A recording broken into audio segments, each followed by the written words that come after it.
Hunkered down in frozen trenches, these Estonian soldiers are waiting for an attack that could come at any moment. Less than 100 meters away, hidden by the trees, the enemy is poised to strike. The bullets may be blanks, the combatants allies, but the scenario is very real. In Ukraine, right now, troops are in the midst of a vicious fight to repel the Russian onslaught. Here, in northern Estonia, just 80 miles from the border with Russia, the message is clear. We have the neighbor we have, so we cannot choose our neighbor, which means that we have been ready to possible scenarios for a long time. We will do everything we can to protect ourselves and to do that together with our allies. To succeed, and most importantly, not only to win the next war, but to prevent it happen, we have to be more, let's say, intensively involved together with allies to convince the Russians that they will not succeed in the military incursion. This is Winter Camp, the Estonian Defence Force's annual cold weather military exercise. War games comprising close to 1,500 troops from 4 nations aimed at testing NATO's interoperability and cold climate combat readiness. The scenario? An invasion into Estonian territory has penetrated a considerable distance west. Now, NATO forces are launching a counterattack. In this video, I'll take you alongside tank crews, infantrymen, light and heavy artillery, and air support to show how NATO's combined forces in Estonia might defend against an attack from the east.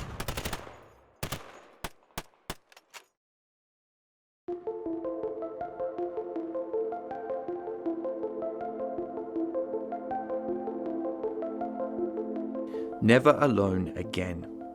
Estonia's guiding security principle is both a plan for the future and a reminder of a painful past. Situated between the two great powers of the USSR and Nazi Germany, the country was invaded by both during World War II.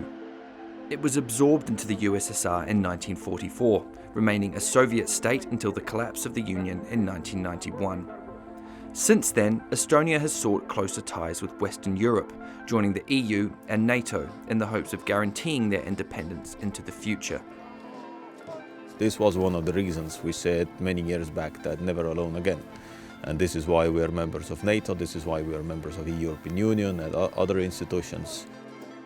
After 2014's illegal annexation of Crimea, NATO moved to reassure member states that border Russia and deter any incursion into the eastern flank of the alliance. In 2016, the Enhanced Forward Presence was set up, comprising a multinational battle group in Poland, Lithuania, Latvia, and Estonia.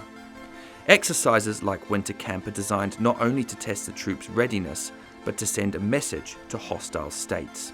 Estonian defense forces have understood the importance of being ready to defend Estonia since regaining independence in 1991. We have been preparing and actually developing the defense forces to be effective against any military incursion coming from the east. With a population of just 1.3 million, full-time troops are in short supply. To pick up the slack, Estonia enforces mandatory conscription for all male citizens aged 18 to 27. Estonian defense is based on the understanding that if we go to war, we go to war as the nation. Most of my brigade is in the reserve. They have done the conscript service as first step to be prepared for the wartime tasks, and in reserve they continue the training. So if needed, we can call without any notice the reservist for the duty and accomplish our mission. We are very quick. We have trained that a lot, and this is why we have the concept of the reserve army. And we will exercise each year the same concept, and now building up the division, that means that we will have more readiness. Estonia's small size is another obstacle. This is a country where you're never more than a 5-hour drive from the Russian border. We don't have the depth, for instance, what Ukraine has. In Ukraine, at the moment, Russians have invaded approximately 110,000 square kilometers. Estonian territory is 45,000 square kilometers. So we all understand that we don't have any luxury to give even 1 meter. So we will start fighting from the first meter on. But they wouldn't be fighting alone.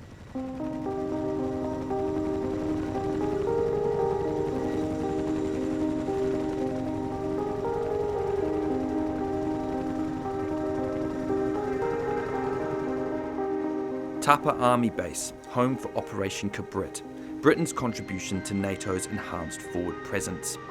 This tank squadron is taken to the skies to practice a tactical helicopter dismount. They're part of a British armoured infantry battalion which has been deployed to Estonia since 2017.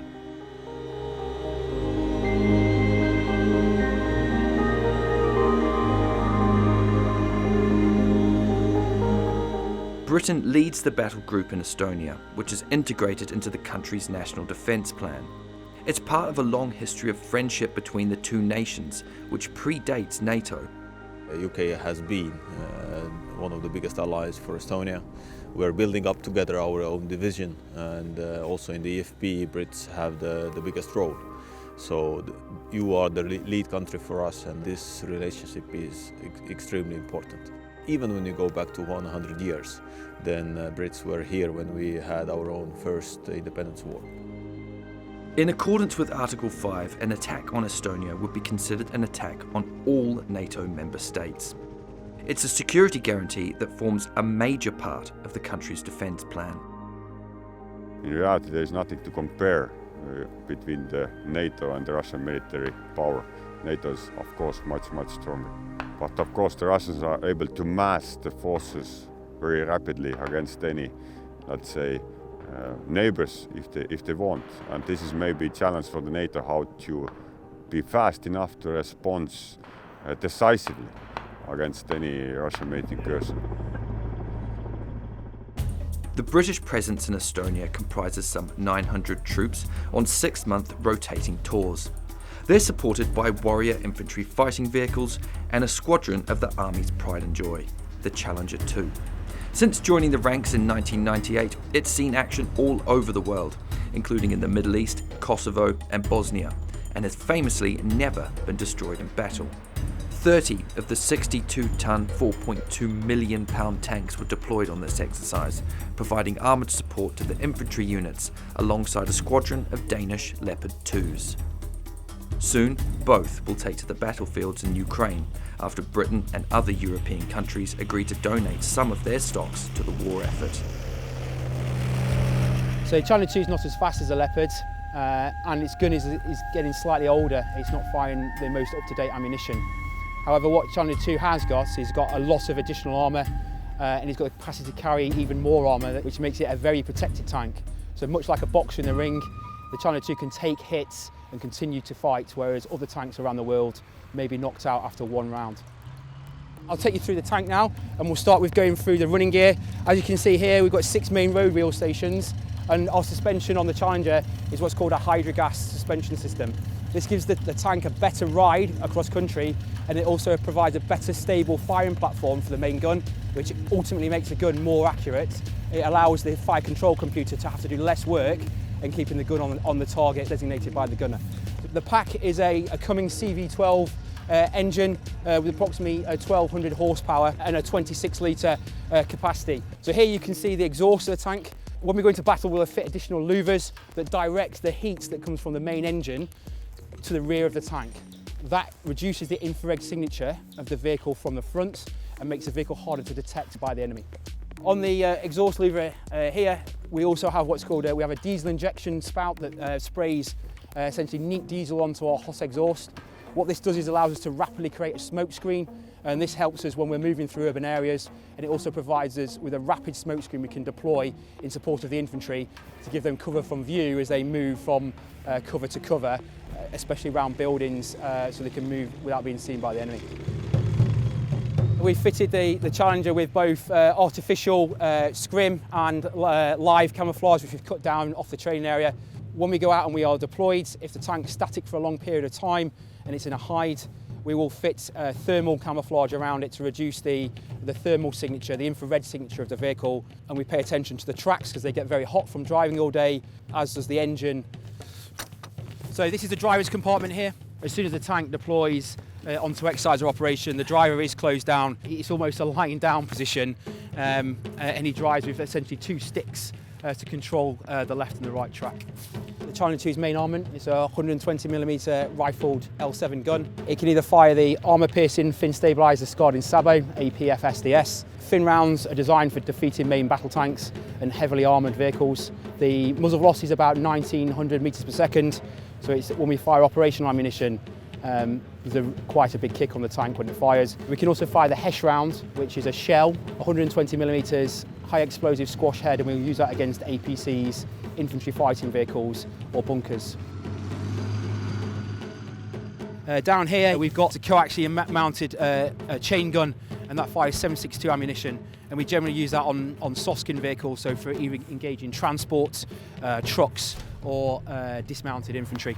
Left and right of the turret you can see the multi-barreled smoke grenade dischargers. There's 5 each side. It will create a rapid smoke screen that can help deflect laser beams if the tank has been targeted by either a laser rangefinder or a laser beam riding missile.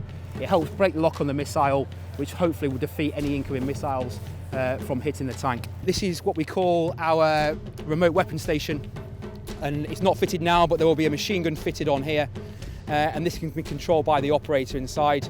These were fitted for Iraq. It provides the vehicle with another sensor because it's got a thermal sight mounted on it, and also a visual sight as well.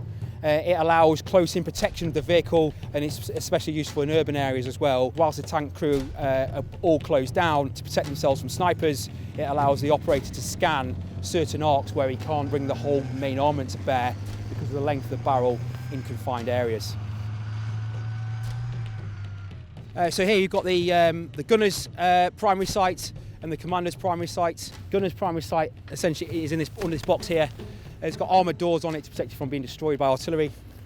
Here you've got the commander's primary sight, and that's independent from the gunner's sight, which allows the gunner to scan the main arcs of the tank, and the commander can scan arcs to the left and right.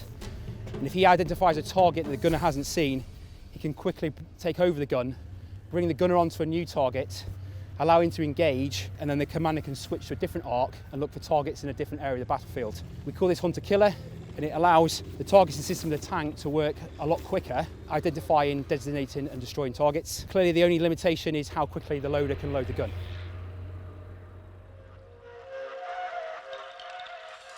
Estonia is planning a military spending spree, looking to bolster defence in the wake of the war in Ukraine. Between 2023 and 2026, £3.3 billion has been earmarked for procuring new weaponry. First, medium-range air defense. Secondly, HIMARS. Thirdly, new K9s, self-propelled howitzers, 155mm, new anti-tank system, new anti-vessel rockets, sea mines, and a lot of ammunition. For instance, we have acquired last year 2 times more ammunition as in last 30 years. So this maybe describes how important it is to build up our army. The conflict has also provided some insight into Russia's military tactics, or as this Estonian commander puts it, the lack thereof. I was not personally ready that the Russians will be conducting the operation so poorly as they did in the beginning. We were convinced that they are more ready for military incursion, but fortunate for us, corruption is too high in the Russians, and I would argue that a lot of money has been just stolen, and all the concepts what they have very good on papers they cannot execute on the field. Of course we are learning from experience in Ukraine, but we have done right things for several years already. We have predicted Russian activities correctly. They just actually proving that we have been in the right track. The Russian military has used long-range artillery to devastating effect. In June, it was reported that 60,000 shells and rockets were being fired per day at Ukrainian targets. Ukraine is desperate for Western allies to step up their delivery of long-range weaponry to counter the Russian barrage. On display in Estonia are 2 weapon systems which Britain has gifted to Ukraine, the MLRS rocket launcher and the AS-90 self-propelled artillery unit. These are live rounds, but all the artillery on this exercise are firing into a safe observation zone where their accuracy can be assessed. A couple of rounds will take out a building if put in the right place. We can airburst it above ground for proximity. We've also got point detonating or delay, so if they are engaging a heavy position, it'll go off 2 seconds after that, so it will make a nice big crater. Artillery pieces like this are a high-value target. This is one of the biggest assets they've got, so they'll try and find us. They find us, they're going to find a battery of guns.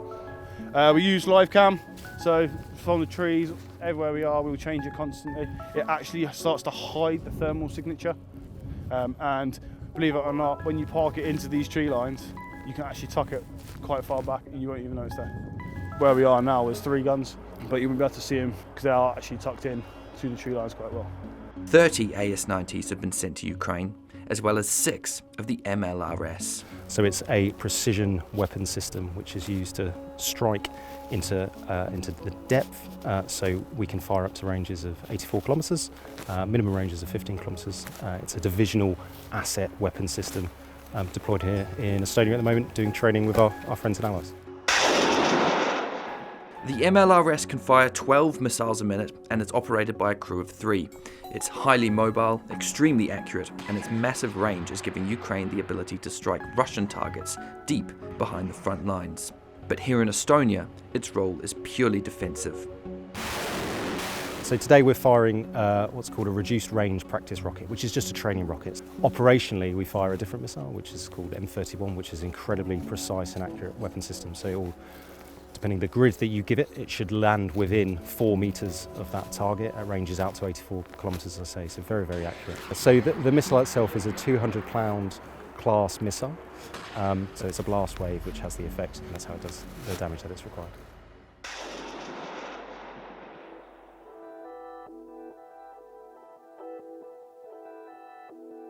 The Estonian government is in no doubt.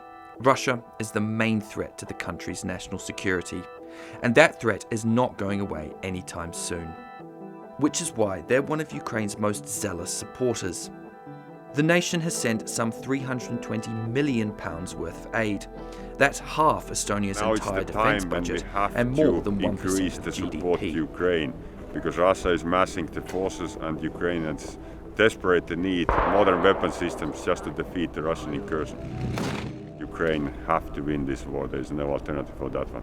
Otherwise, existence of any NATO member states will be also under the question in upcoming years.